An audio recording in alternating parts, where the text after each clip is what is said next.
Father, and of the Son, and of the Holy Spirit. Please be seated.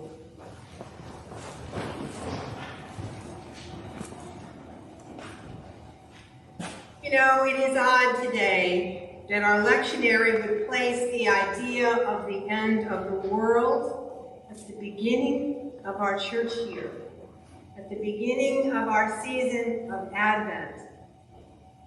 Our church colors, as you can see, have gone from green to purple and blue. We are now lighting the Advent wreath. But today we begin at the end. There is a fancy word that we learned in seminary for the end of the world, the eschaton.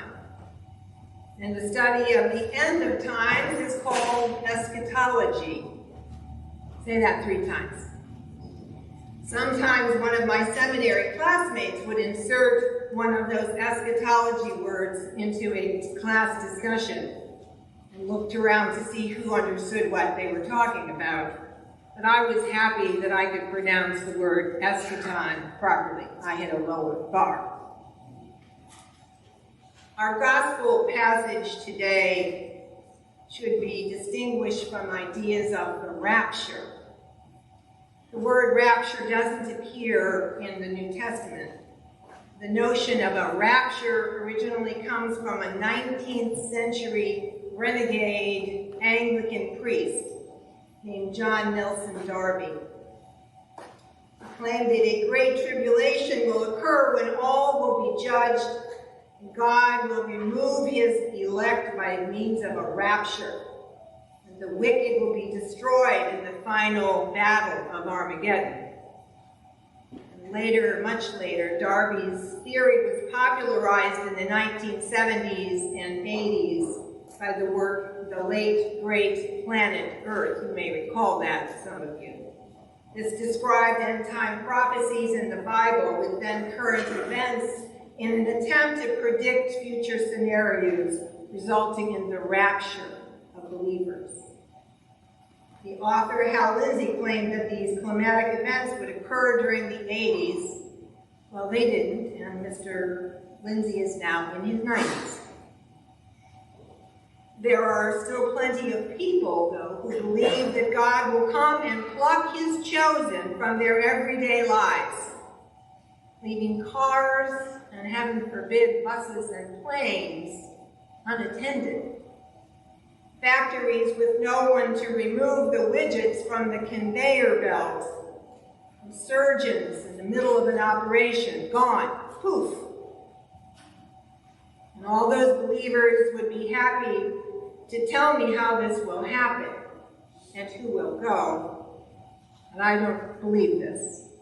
I am assuming I won't be part of their party, and so I will be left here with some of you to clean up the mess of the departure of the elect.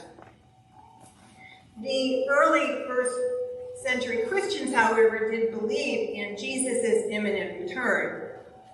The Apostle Paul, who wrote his letters from about 50 to 58 CE, believed that Jesus was coming back during his lifetime and the lifetime of his followers. But by the time that Matthew wrote his gospel in around 80 to 90 CE, the temple in Jerusalem had been destroyed, and very few Christians were still around who had witnessed Christ firsthand. Matthew was providing comfort for the people who were needing hope. And consequently, the view that Jesus' return appears to shift from the immediate return in their lifetimes to some time in the future.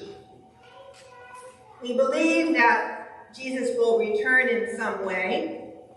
When we say during our prayers of communion, we remember his death, we proclaim his resurrection, we await his coming in glory. I do not, in my view, expect that this will be a physical return, but a spiritual one. I do not recognize that God will pluck the worthy and leave behind the sinners. That would be cruel and not the way of our loving God. I don't know about you, but I didn't think much of the end of the world until March of 2020. I had come back several weeks before from a seminary trip to Kenya, Africa. And on our return home, when we arrived in Chicago, there were signs at Chicago O'Hare Airport reading, "Are you feeling ill?" Excuse me. Have you just returned from China? We had been pretty out of touch during our weeks in Africa, now home to hear of a new killer virus spreading around the planet. And I was, like many of you, glued to the news. At the end of February and early March, we saw body bags piling up in streets in Italy and New York. It was chilling.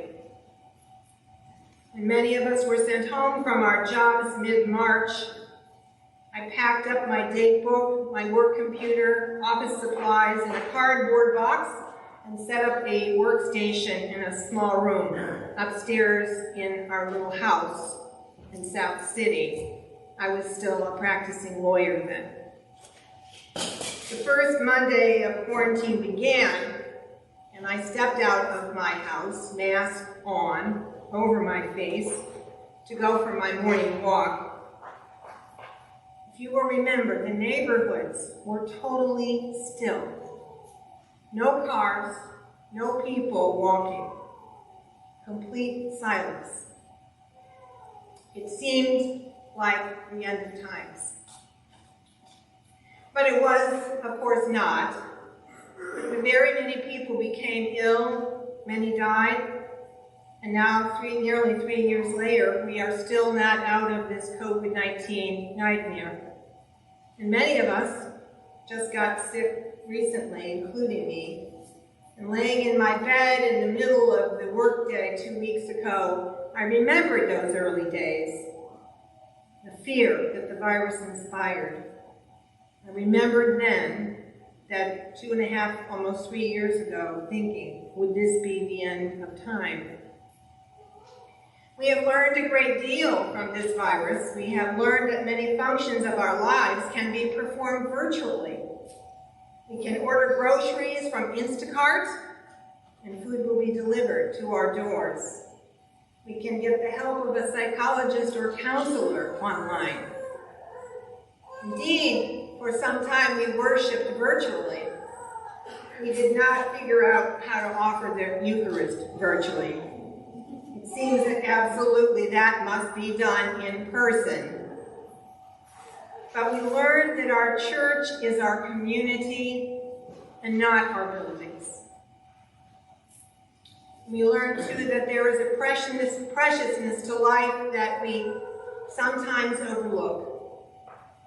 Before the pandemic, I frequently found ourselves distracted by what happened yesterday or anxious about what will happen tomorrow. But with death and the virus hanging over us all, we found gratitude for our health and the health of those we love. We became a little better anyway at living in the present. And that's our message from our gospel today, that it is time to wake up. Instead of having our thoughts about the past, dwelling about what happened yesterday, or anticipating the future, we need to live for the right now. And whenever our end occurs, we will not have control over that. Matthew says that we should live in a state of readiness. This is not to say that we should be hyper-vigilant. We should not be living in quiet anxiety, but in a state of willingness, open and ready for whatever God has to offer us.